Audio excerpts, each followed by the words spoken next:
A section of 270 in the spring next semester. So, but there's some reservation issues with it. They've reserved it for certain like math majors and math education majors and some other liberal arts college majors. So, if you want to be in my class, since you were here this semester, you can get in. You just need to go through me to do it. So I just need to send a quick email to the powers that be, and I will say, please allow this person to enroll in the class. So it meets 10:30 Monday, Wednesday, Friday, and then there's a recitation on Friday afternoon also. So if you want to continue on, if you're taking Calc 1 at 270 and you want to continue with me, you just have to talk to me, and I can get you in. Okay, so close your everything. No calculator, no book, no nothing. Let's just see how you're doing. This is a practice quiz.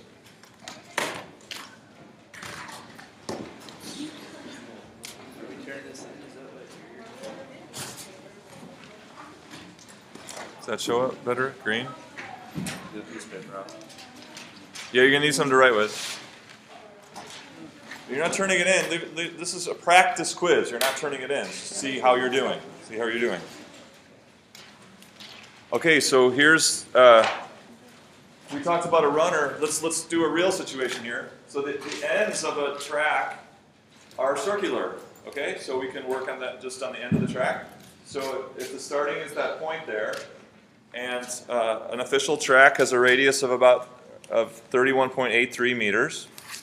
So here's the runner. Here's the path that he's covered around this first arc. All right, so I've got a bunch of questions for you there. And the number 2. So right here, he's run 18 meters from the start. That's number 2. And then number 3 is when he's run 72.5 meters. So that's down here, 72, somewhere around here. So here's for number 18. Okay, so no notes, workbook, or calculator. It's just a self-assessment to see if you can answer these questions. You should be able to at this point. Okay? Think for yourself first, and then ask someone around you after that if you're stuck. Okay, take about 5 minutes and see how you do.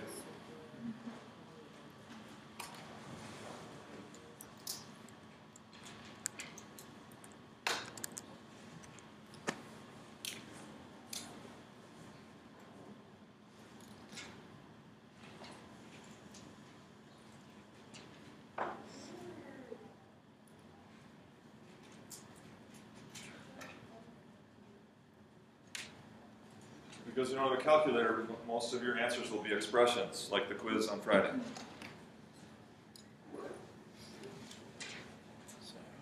Is this yours? Yeah. Oh, okay.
One on the bottom has nothing to do with these questions.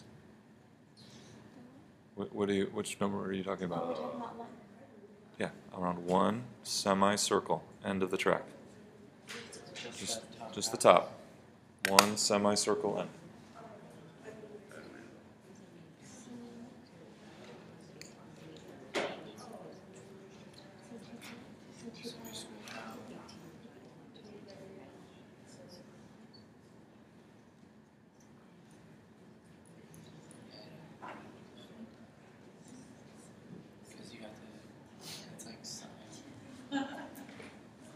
How about, should I do this?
Okay, just a couple more minutes. If you're stuck, then talk to somebody. This is all review. All review. So.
Okay, did you get them all? Because you need more time or because you don't remember? Oh, okay. It's time to learn it. It's time to learn it. This is all crucial. How are we going to figure out how many meters it is around? From the start around to here. From the start around to here. How do we know, how can we figure out how many meters that is? What's that?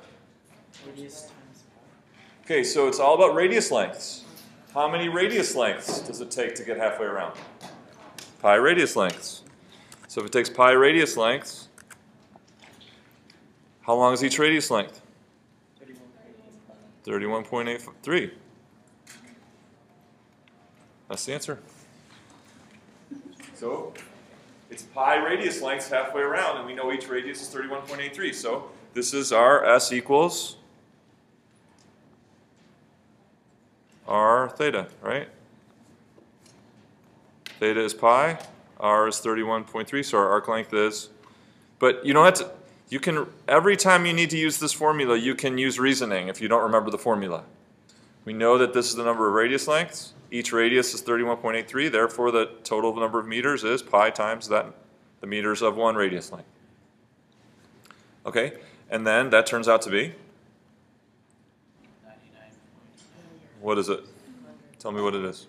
It's not 99 point. You said 99.99. It's not what it is. What is it? How many meters is it around? 1/4 of a track. Use good sense. No. Pi over 2 times. 100 meters. It's not 99.9999. It's 100 meters. It's 1/4. This is a 400-meter track. It's 1/4 of a track. 100 meters. Think about what your numbers mean. Think about what the numbers mean. Okay, so now he's gone 18 meters. What angle has he run through? 18. If you know what radians are, this is a piece of cake. What are radians? It's the Radius lengths. How many radius lengths is 18 meters? 18 divided by. Don't put your calculators away. Put your calculators away. Don't punch. Okay, it's just distracting. This is how many radians it is. It's the number of radius lengths. 18 meters of 31.83 meters is how many radius lengths? Okay, vertical distance now. So what is this vertical distance? Right there. sine of 18 divided That's right. by 31. Sine of the angle. Sine of that angle. That's the vertical distance. Now, what? Yeah.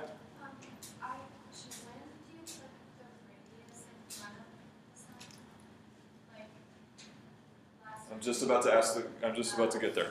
What does this measure, and what's the output of the sine function? What is the measurement of this?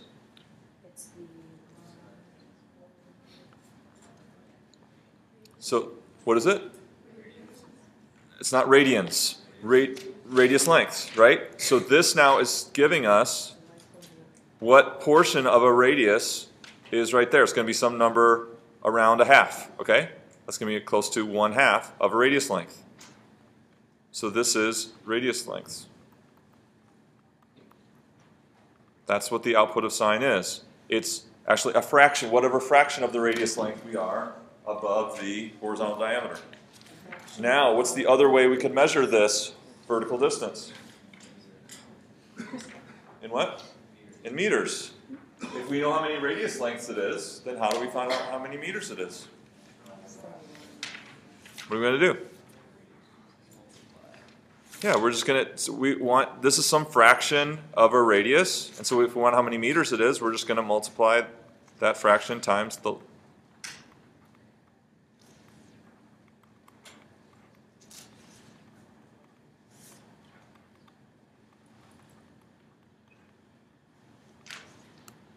So that would be in what unit? Meters. So this number would give you something like, it's around a half, right? Because it's half, about half of the radius up there. And then we want that fraction of a true radius gives us how many meters that is. Something around 15 meters, 15 or 16 meters. But we need to build the expressions, right? So does that answer your question? Yeah. So if you know what this is, you know what it would mean to multiply it by the radius, what you would get. You would get number of meters. Okay? All right, so horizontal distance from the vertical diameter. So now talking about this distance. Right there. Okay, cosine of? Cosine of the angle. Cosine of the angle, right like that. What's the units of that? Predict that number. Just guess, estimate what it would be. 1/2, he wants 1/2. Agree with that estimate? It's not 1/2. It's not close to 1/2. Nope, not 0.4. What's that? Yeah, it's more like 0.8 or 0.9, right? Here's your radius from here to here. Okay? So the horizontal distance is almost the whole radius, right? From there to there. So more like 0.8 or 0.9. Okay, how many meters then? 31.83. You're going to take the meters for one radius length and take that fraction of it. Cosine 18, whatever it is, 0.9, 0.8 of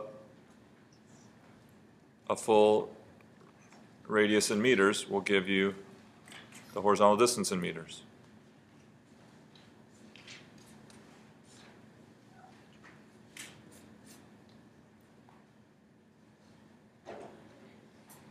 Okay, does it make sense? It's really important. It's really important that you see, given arc length, this is the idea. Given arc length, you can find x and y coordinate of the final position, whether that be in radius lengths or whatever the unit the radius is given in.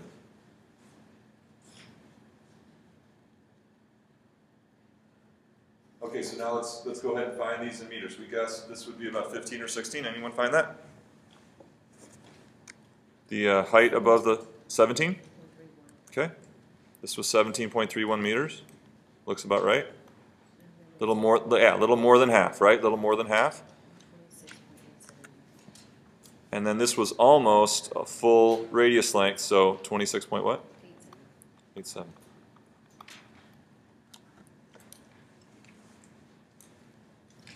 And those numbers make sense to us because this is almost a full radius length there, and that's a little bit more than half.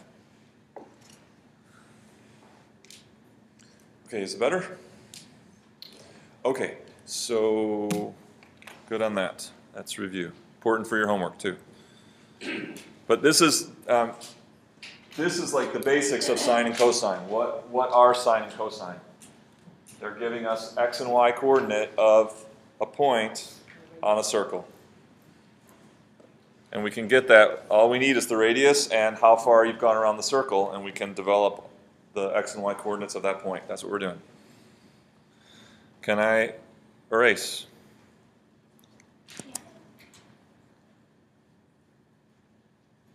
Okay.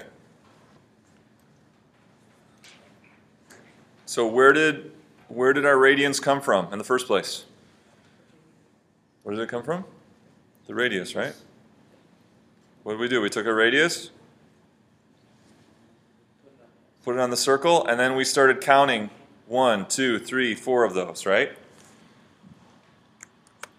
So this was 1 radius length from the start. This was 2. This was 3. So these were real nice numbers, 1, 2, 3, 4, 5, 6. But what was not nice about them? Their placement. Yeah, awkward places around the circle. So if we're talking about we want to get x and y coordinates of places on the circle, it'd be nice to have symmetric angles, right? And so how did we start to find symmetric angles? We started with this right here. We said let's base it all on 1/2. 1/2 of the circle is how many of these radius lengths? Pi, 3.14, 159, etc. So pi. So we're going to investigate, now we're going to take some time to investigate these critical places around the circle that are in nice symmetric places, okay? Nice symmetric places. Oops.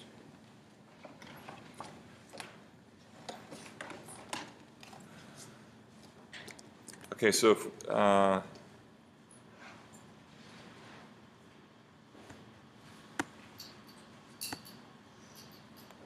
so let's start with these. So we know halfway around is what, again? Pi. A little bit more than 3 radius lengths to get halfway around. Okay, so we should have no problem to fill in the ones that I've noted here. What about the top of the circle? Pi over 2. Pi over 4. So these are important places on the circle. Why? Because they're marking off the quadrants. They're cutting the quadrants in 2, right?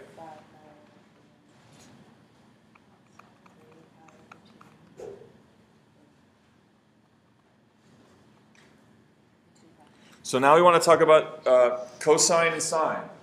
What's the sine of 3 pi over 2? Everyone think to themselves, what's the sine of 3 pi over 2? What is it? Sine is vertical distance above the horizontal diameter measured in radius lengths. So at 3 pi over 2, what is it? -1. Or 1 radius length below the vertical diameter, so it's -1. Okay? What about the cosine of 0? The cosine of 0. What would it be? That's the horizontal distance from the vertical diameter at an angle of 0. 1, right? Cosine is 1 at 0. Okay? What about the sine of pi? 0. What about the cosine of pi? -1. Okay? So those should be easy. If you know what sine and cosine are, and you're at one of the top, left, right, or bottom of the circle, piece of cake, right? So now let's look at the cosine and sine of these angles.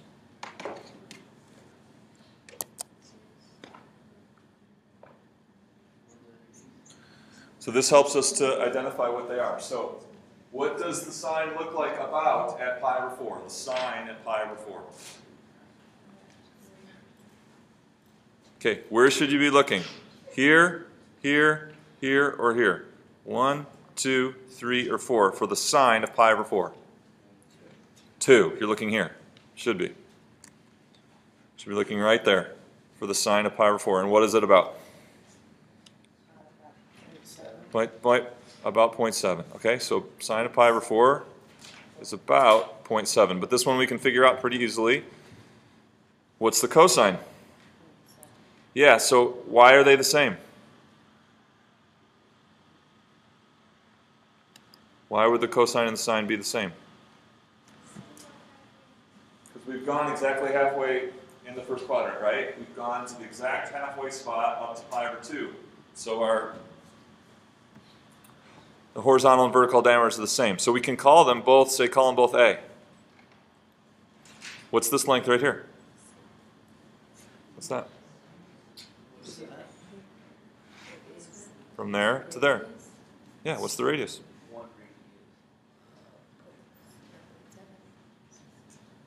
So easy it's hard, right? What's the distance from here to here? 1. Okay, so what do we got? A squared plus a squared equals 1. 2a squared equals 1. A squared equals 1/2. A equals plus or minus square root of 1/2, which is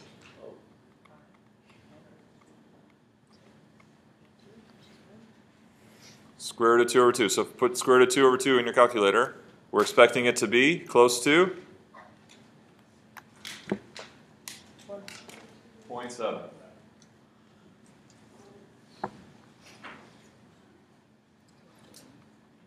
It's not close to 1. It should be close to 0.7. Right?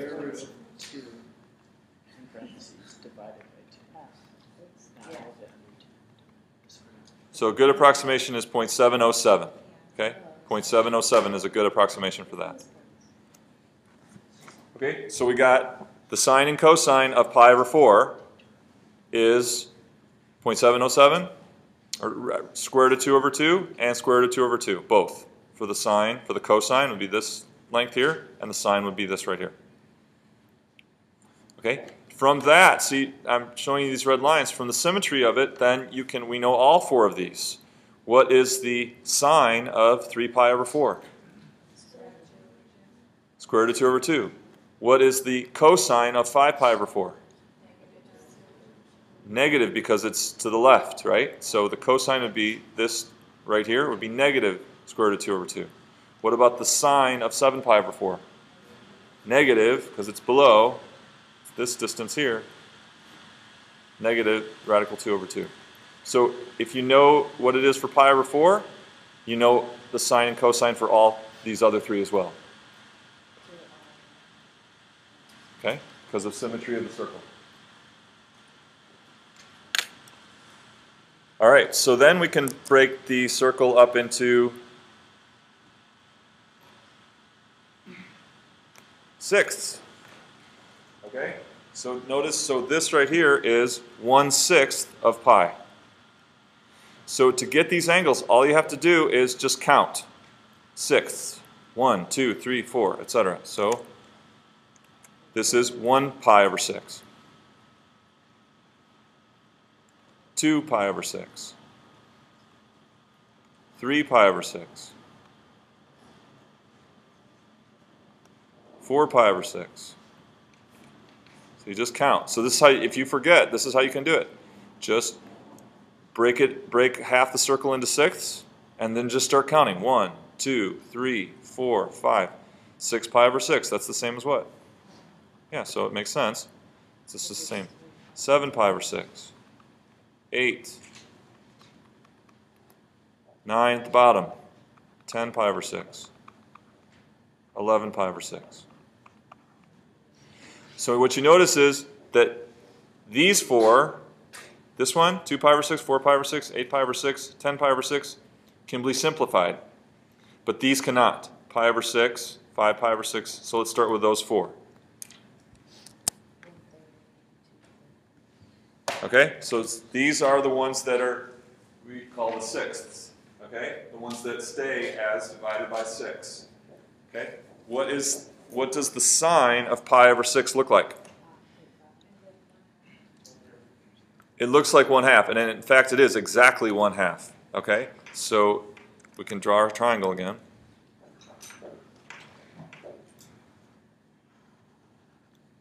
This is 1/2.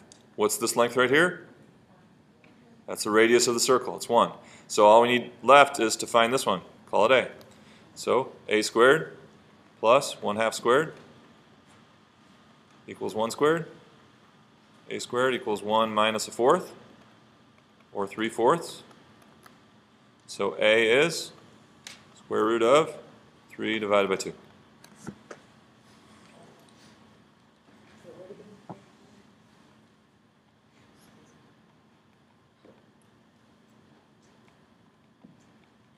And so what do we estimate what would we estimate that to be about?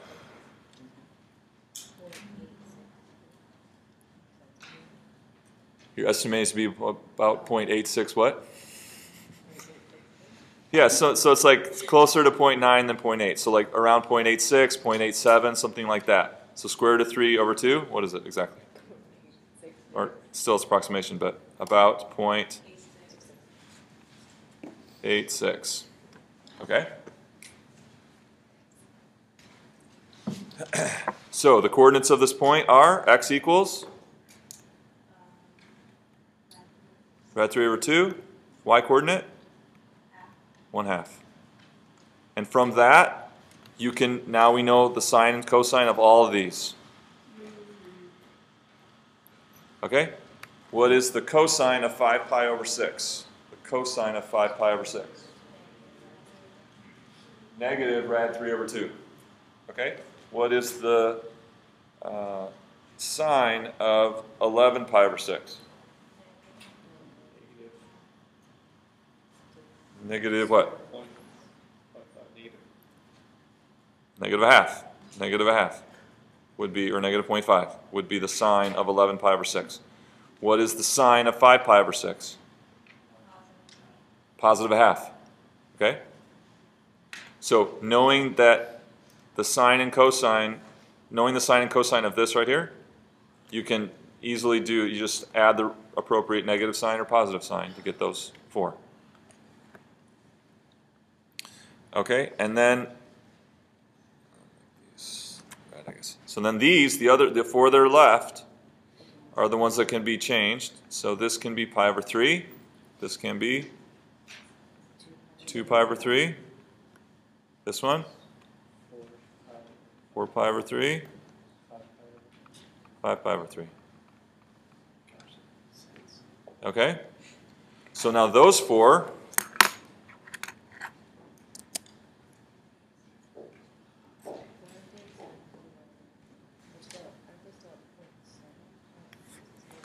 So there's those four. Now these are the ones for pi over 3, 2 pi over 3, 4 pi over 3, and 5 pi over 3. So this is just, look, yes, they're just flips now. Look at what the cosine of pi over 3 is. It's half. And look at what the sine of pi over 3 is. It's that 0.86 number again. And it would be the same calculation again. We do the exact same calculation again. Okay, so for pi over 3, the x-coordinate or the cosine is 1/2. And the y-coordinate or sine is rad 3 over 2. Okay, and then we could say, what's the cosine of 5 pi over 3? What's the cosine of 5 pi over 3? Cosine. Half or negative a half? Positive a half. It's still this distance to the right. Okay? What is the sine of 2 pi over 3? Positive or negative? Positive because it's above. Positive radical 3 over 2. It's this 0.86 number. Okay, so knowing the sines and cosines of this, what we call the first quadrant, then we have the symmetry and we know them all just by adding the right negative or positive. So let's just focus in on the first quadrant here.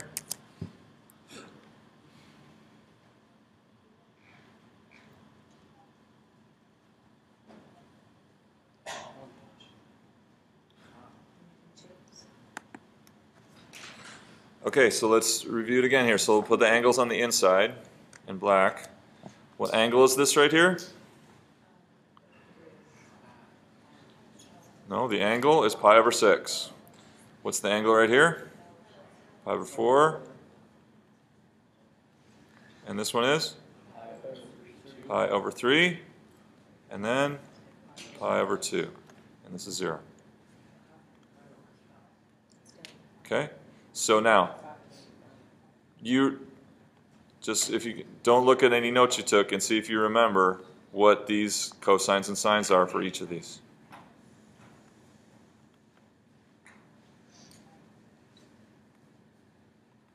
So review with the person next to you. Cosine and sine. X-coordinate, y-coordinate, right? Cosine theta is the x-coordinate. Sine theta is the y-coordinate.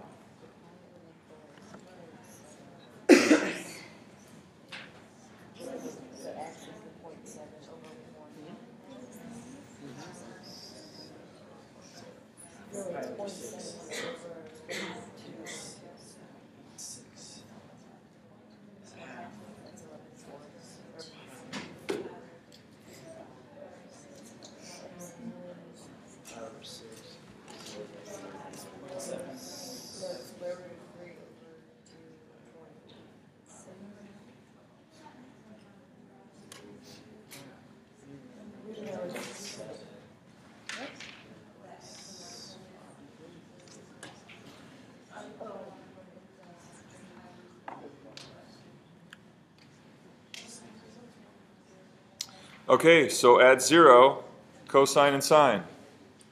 Cosine is 1, sine is 0. Okay? Horizontal distance is 1, vertical distance 0. Pi over 6, horizontal distance or cosine, or x. That's the rad 3 over 2 number, right? 0.86 right there. And then sine or the y-coordinate or the vertical distance, half. Okay, pi over 4 is when they're both the same, right? Halfway up the circle. Notice it's not 0.5. This is a common mistake. Students think if it's halfway up the circle, then both the sine and cosine are 1/2. Not true at all. Look, it comes down here around 0.7 and 0.7. Okay, it's at pi over 3 that the cosine is 1/2. And the sine is rad 3 over 2. At the top of the circle, the cosine is 0 and 1. Okay, so you need to memorize the rest of the angles. If you memorize these coordinates or these cosines and sines and you memorize the rest of the angles, then you know the cosine and sine for all 16 angles just by symmetry and tacking on a negative when you need to. What's that? Oh, no. All right, so just of the ones we can see here, what angle is this right here?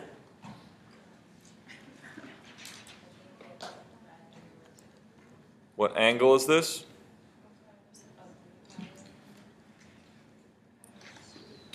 Okay, so this is this red angle, right?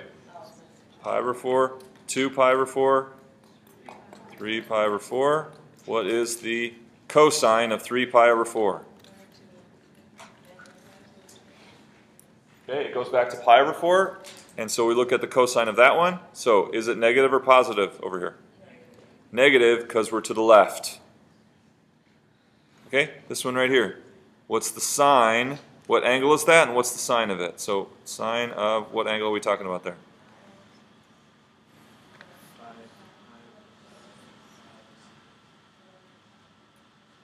Yeah, so somehow you have to get a system of memorizing these. But when you count around pi over 6, remember the blue ones, we're counting pi over 6. When you get to here, it's 11 pi over 6. 1/6 short of 12 pi over 6, or 2. Okay, and so the sine of that will be?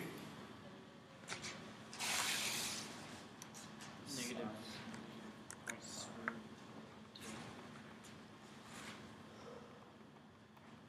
Okay, well we'll use this one here, and will it be radical 3 over 2 or 1/2?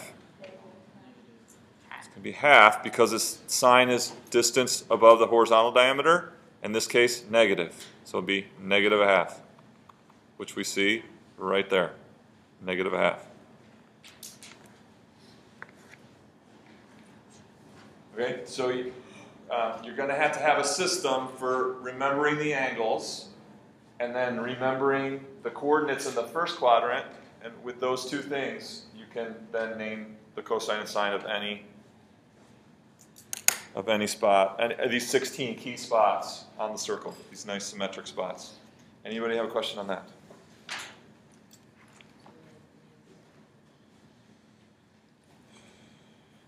Okay, now another question would be, what's the angle if I said sine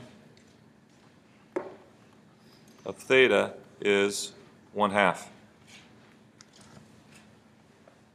What angle gives a sine of 1/2? Pi over 6.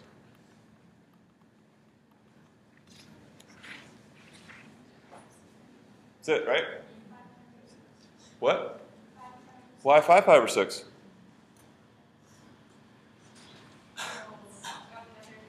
Yeah, see there's another angle over here that gives a sine of 1/2. There's more than one answer. Any more? We get to another angle that would give us sine of 1/2. One circle is what? 2 pi. All the way around the circle again? Okay, I just want to go around once, and then where would I get a sine of 1/2 after that?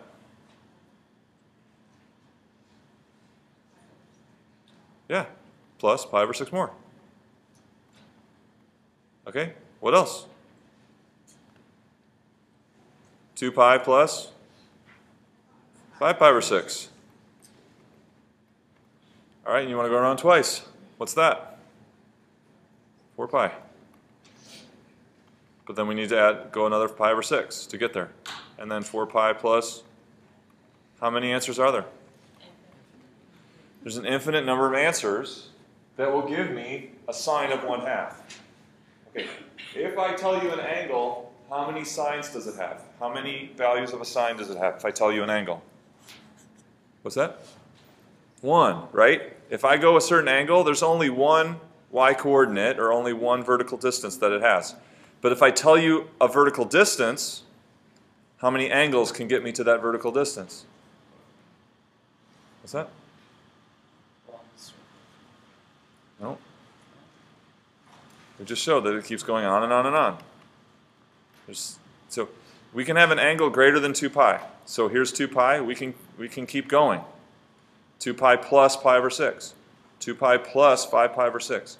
Twice around. 4 pi plus pi over 6. 4 pi plus 5 pi over 6. Okay? So how could we write this with one concise expression? We could get all of them. How can we get all of them? Every single one of them is what? Plus pi over 6? Or plus 5 pi over 6? And so it's always some multiple of 2 pi. So we could just say like 2 pi k. And 2 pi k, where k is any integer.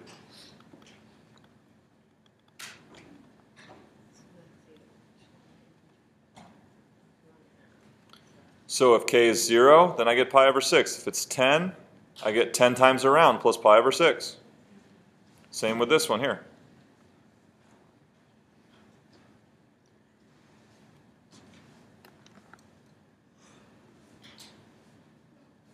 So that gives me, if k is any integer, then that will generate every single angle whose sine is 1/2.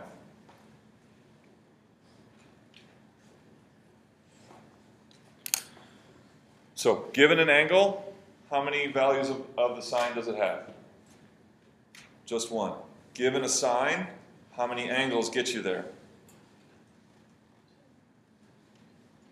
How many? What's that? Given a sine, if I say the sine is 0.23, the sine is positive 0.23, how many angles around the circle can give me a sine of that value, 0.23? Infinite number, an infinite number. I can just keep going around the circle over and over again and hitting this point and this point over here. Every time I go around, it's going to keep giving me that same sine over and over again.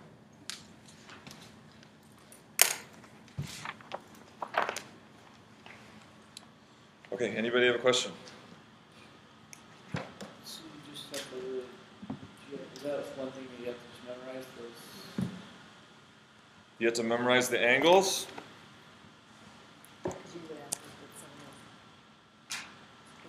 No, when you're doing problems, you'll have to know, you're going to want to know them instead of always punching in your calculator. Okay?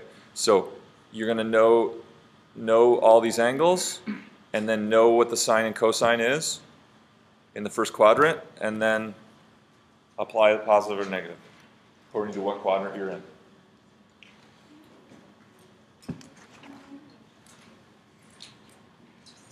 Okay, look on page 283.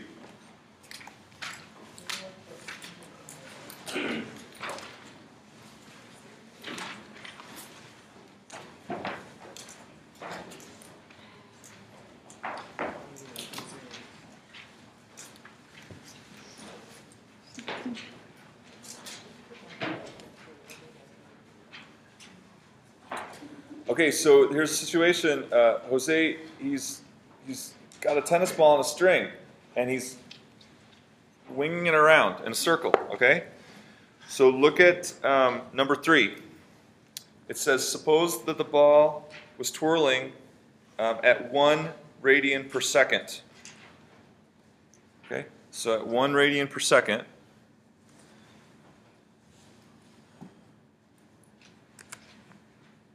so what we want is, given amount of time, how many radians has the ball twirled through? So at 1 radian per second, after 0 seconds, how many radians has the ball traveled through? After 0 seconds? 0. 0. That's when it's at the 3 o'clock position. 1 second later, how many radians? Yeah, 1 radian per second means every second you're going to have 1 radian go by. All right, so if we wanted the vertical height, now instead of as a function of theta, we know that that's sine theta. But what if we wanted it as a function of t?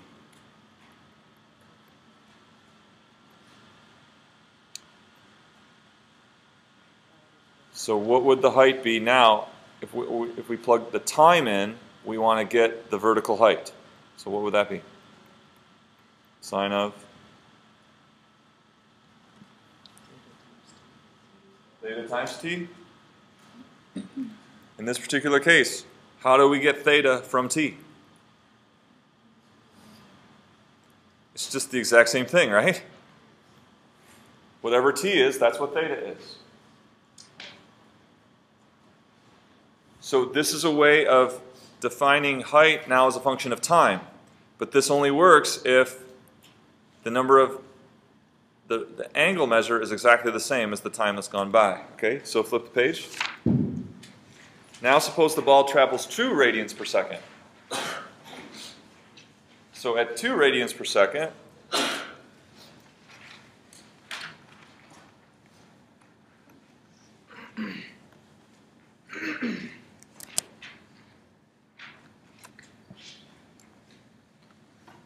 so the ball's spinning 2 radians per second.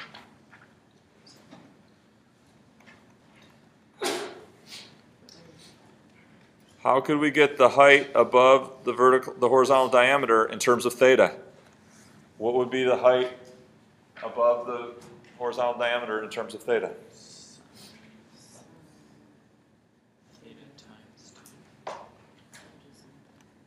Sine theta times 2 or just sine theta? This is what's been offered up in the front. We want the vertical height in terms of theta. Just theta. Okay? But now, if we want it in terms of time,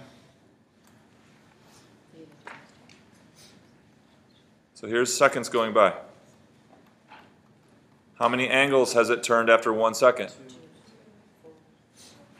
It's always twice as many radians as seconds. Okay? So, see, here's the key. What goes into sine is called the argument. And the argument is always what kind of quantity? Argument for sine is always what quantity? What does sine receive? It's a special function and it takes what? Angle and radians. So that whatever's in here has to mean an angle. But now we're writing that angle in terms of t. So this expression inside the parentheses has to mean an angle. It's that the quantity is an angle. But if this is a function of t, so how do we get the number of radians, the angle from t? It's 2t. So 2t, you see that 2t is equal to theta. And so if sine accepts theta, it will also accept 2t. So whenever we're going to develop these expressions as a function of time, whatever's in the parentheses has to be angle. In this case, the angle is always 2 times whatever the time is. So therefore, 2t is the angle. And that allows us to write that vertical height in terms of time.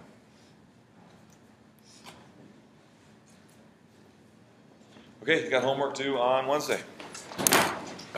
We will have class. Absolutely. I would, but I can do both. Are you sure you don't want to go on an early break? What's that? We'll see you on Wednesday.